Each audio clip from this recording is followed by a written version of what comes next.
श्री शिवाय नमस्तुभयम। आज हम आपको एक बेहद अनमोल जानकारी देने जा रहे हैं। पंचांग के अनुसार कार्तिक मास के शुक्ल पक्ष की एकादशी को देवउठनी, देवोत्थान और प्रबोधिनी एकादशी कहते हैं। इस दिन भगवान विष्णु 4 महीने के शयन के बाद जागते हैं। बहुत सी जगहों पर इस दिन तुलसी विवाह भी कराया जाता है। इस दिन से चतुर्मास का समापन होने के साथ ही मांगलिक कार्य भी प्रारंभ हो जाते हैं। आइए जानते हैं साल 2025 में देव उठनी एकादशी की सही तारीख, पूजा व पारण का शुभ मुहूर्त, पूजा विधि और इस दिन क्या करें क्या ना करें। देव उठनी एकादशी शुभ मुहूर्त 2025 साल 2025 में देवउठनी एकादशी का व्रत 1 और 2 नवंबर को रखा जाएगा। एकादशी तिथि प्रारंभ होगी 1 नवंबर सुबह 9:11 एकादशी तिथि समाप्त होगी।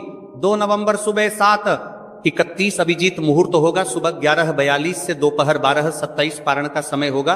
2 नवंबर दोपहर 1:11 से दोपहर 3:23 हरिभाषर समापन होगा। दोपहर 12:55 देवउठनी एकादशी पूजा विधि एकादशी के दिन सुबह स्नान के बाद व्रत का संकल्प लें और भगवान विष्णु की विधिवत पूजा करें। 1 नवंबर शनिवार को पड़ने वाली देवउठनी एकादशी के शुभ अवसर पर यदि आप ये एक चीज खा लेते हैं तो आपके जीवन से गरीबी हमेशा के लिए समाप्त।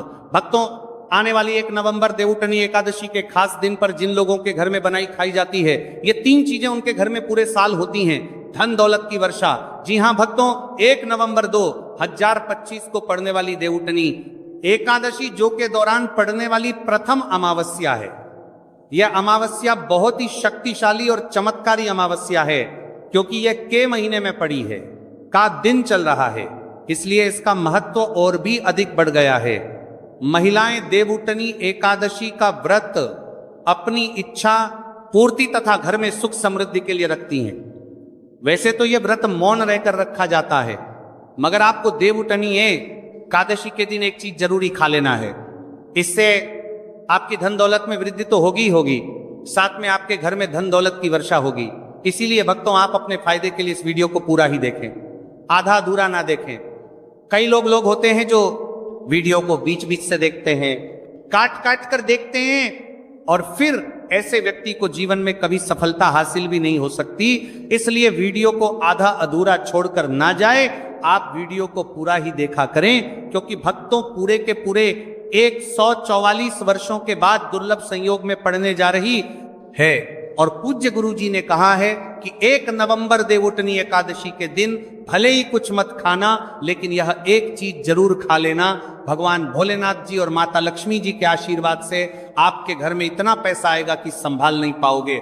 साथ ही हम आपको यह भी बताएंगे कि हाँ, कुछ भी हो जाए लेकिन 1 नवंबर सर्वपवित्र अमावस्या पर ऐसा भोजन घर में भूलकर भी मत बनाना और ना ही उसे खाना, पूरा घर परिवार बर्बाद हो जाएगा। साथ ही भक्तों, इस वीडियो में जानिए 1 नवंबर देवउठनी एकादशी पर ऐसा क्या खाना चाहिए जिससे कि आपके जीवन में भगवान भोलेनाथ की कृपा प्राप्त हो। साथ ही इस वीडियो में हम आपको यह भी बताएंगे कि 1 नवंबर देवउठनी एकादशी पर भूलकर भी ये 4 काम कभी मत करना, नहीं तो बर्बाद होते देर नहीं लगेगी। साथ ही भक्तों, देवउठनी एकादशी पर आपको ये 7 काम कभी नहीं करने चाहिए। जो भी माताएं बहनें सर्वपितृ अमावस्या के दिन इन 7 कामों को करती हैं तो उसकी जिंदगी बर्बाद हो जाती है, उसके घर में कंगाली छा जाती है। और जिस घर में भी ये 7 कार्य होते हैं, माता लक्ष्मी ऐसे घर से हमेशा के लिए चली जाती है। भक्तों, साथ में हम आपको यह भी बताएंगे कि 1 नवंबर देवउठनी एकादशी के दिन अगर आप इन चीजों का दान कर देते हो तो आपके घर में कभी धन की कमी नहीं होगी, हमेशा ही रुपया पैसा आपके घर में आएगा। तो माइना संग, हम आपको ऐसी ज्ञानवर्धक जानकारी बताने का आपसे कोई पैसा नहीं लेते, बिल्कुल फ्री में जानकारी उपलब्ध कराते हैं। इसीलिए आप वीडियो को पूरा ही देखें, आधा अधूरा ना देखें। कई लोग होते हैं जो वीडियो को काट काट कर देखते हैं, बीच बीच से देखते हैं और फिर ऐसे व्यक्ति को जीवन में कभी सफलता हासिल भी नहीं हो सकती। इसलिए वीडियो को आधा अधूरा छोड़कर ना जाए, आप वीडियो को पूरा ही देखा करें। चलिए भक्तों, अब हम जान लेते हैं कि 1 नवंबर सर्वपितृ अमावस्या के दिन कौन सी चीज जरूर ही खाने के लिए लेना चाहिए।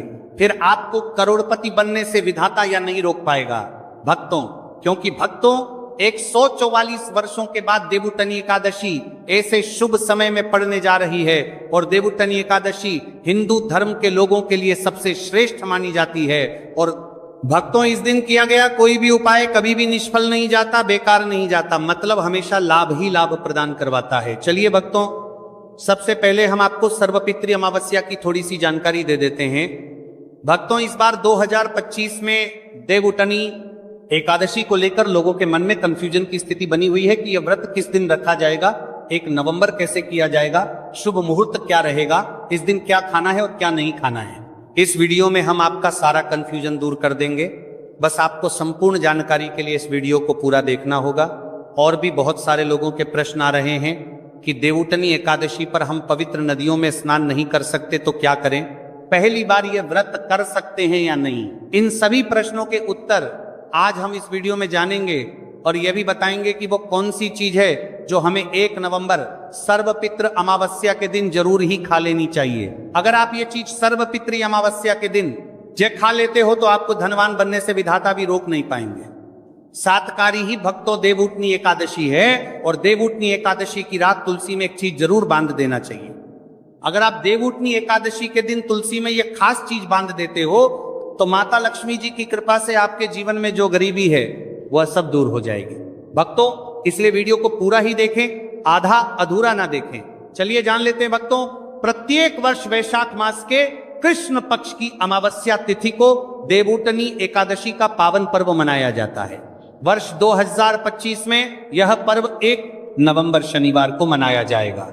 इस दिन श्रद्धालु पवित्र नदियों में स्नान करते हैं और दान पुण्य आदि करते हैं। इस अवसर पर पितरों के तर्पण, पिंड दान और श्राद्ध जैसे कर्म भी किए जाते हैं। देवउठनी एकादशी के दिन संगम में स्नान और दान करने का विशेष में इस समय स्तर पर को बीज बारण को बीज बारण को बीज बारण को बीज बारण इस सर्व पितरों में दान करने का विशेष में फत होता है, जिससे भगवान विष्णु की कृपा प्राप्त होती है। इस साल अमावस्या के दौरान इस दिन का महत्व और भी बढ़ गया है, क्योंकि ऐसा शुभ दिन देवउठनी एकादशी के दिन पड़ रहा है। धार्मिक परंपरा के अनुसार इस दिन पितरों के लिए दीपक जलाने का विधान है। पितरों के लिए दीपक जलाना धार्मिक रूप से अत्यंत शुभ माना गया है। यह कर्म उनकी आत्मा की शांति के लिए आवश्यक होता है और वंशजों को उनके आशीर्वाद की प्राप्ति होती है। भक्तों, चलिए सबसे पहले हम आपको बता देते हैं कि देवउठनी एकादशी की सही डेट टाइम क्या है। फिर हम आपको बारी बारी से सभी जानकारी बताते हुए चलेंगे और यह भी बताएंगे कि वो कौन सी चीज है जो हमें देवउठनी एकादशी के दिन जरूर ही खा लेनी चाहिए। और भक्तों, साथ में हम आपको बताएंगे कि देवउठनी एकादशी दिन एक चीज भूल कर भी नहीं खानी चाहिए। अगर आप ये हर चीज देवउठनी एकादशी के दिन भूल कर भी खा लेते हो तो आपके घर में मृत्यु भी हो सकती है। तो ऐसा गलत काम भूल कर भी मत करना और अनर्थ होने से पहले वीडियो को आप पूरा जरूर देखकर जाना।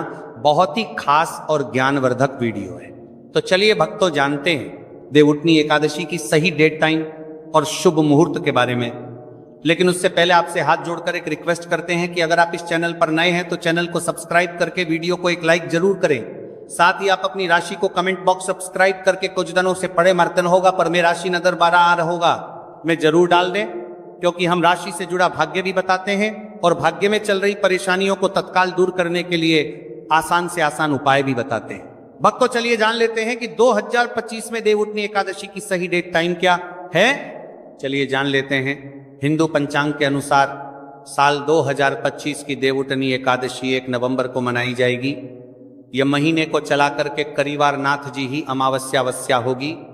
वैदिक पंचांग के अनुसार इस साल माह की देवउठनी एकादशी तिथि की शुरुआत 1 नवंबर 2025 की रात 7:56 पर होगी और इस तिथि का समापन 1 नवंबर 2025 को शाम होगी 47 पर होगा। ऐसे में उदया तिथि को देखते हुए देवउठनी एकादशी 1 नवंबर शनिवार को मनाई जाएगी और देवउठनी एकादशी का व्रत और पूजा 1 नवंबर को ही होगी। सर्वपितृ अमावस्या के दिन ब्रह्म मुहूर्त में स्नान और दान करना अत्यंत शुभ माना जाता है। इस दिन गंगा, यमुना और सरस्वती नदी के संगम में देवताओं का वास होता है, इसलिए मौनी अमावस्या पर इन पवित्र नदियों के जल से स्नान किया जाता है। इस दिन जरूरतमंदों को दान करने से व्यक्ति को शुभ फलों की प्राप्ति होती है, साथ ही भगवान विष्णु की कृपा भी होती है। वीडियो में आगे की जानकारी बताने से पहले अभी तक कमेंट बॉक्स में जय माता लक्ष्मी नहीं लिखे हैं तो जय माता लक्ष्मी बाती है, तो मेरे माता लक्ष्मी लिखे हैं तो जय माता लक्ष्मी बाती है।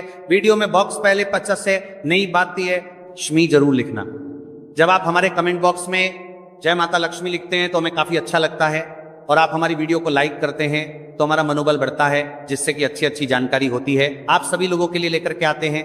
चलिए भक्तों, अब हम आपका ज्यादा समय बर्बाद ना करते हुए जान लेते हैं कि देवउठनी एकादशी के दिन किन चीजों का दान जरूर करना चाहिए, क्योंकि सर्वपित्र अमावस्या के दिन किया जाने वाला दानक दान से भी बड़ा दान माना जाता है।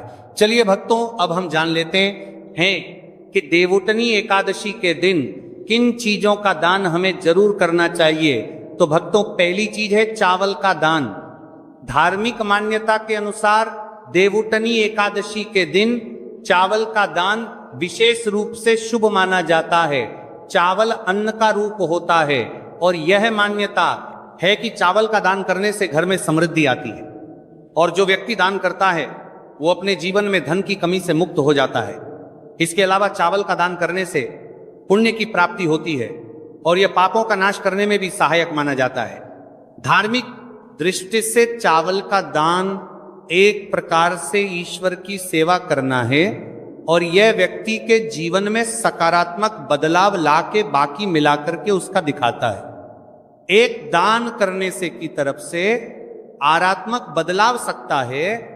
चावल का दान विशेष रूप से उन लोगों को करना चाहिए जो अन्न की कमी महसूस करते हैं। भक्तों, दूसरी चीज है सफेद तिल का दान।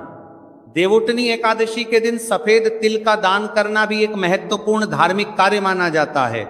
तिल का दान करना एक बहुत पुरानी परंपरा है, और विशेष रूप से यह दिन तिल दान के लिए उपयुक्त माना जाता है। सफेद तिल का दान करने से व्यक्ति को भगवान विष्णु की कृपा प्राप्त होती है। ऐसा कहा जाता है कि दर्ज भगवान विष्णु सफेद तिल से प्रसन्न होते हैं, और जो लोग तिल का दान करते हैं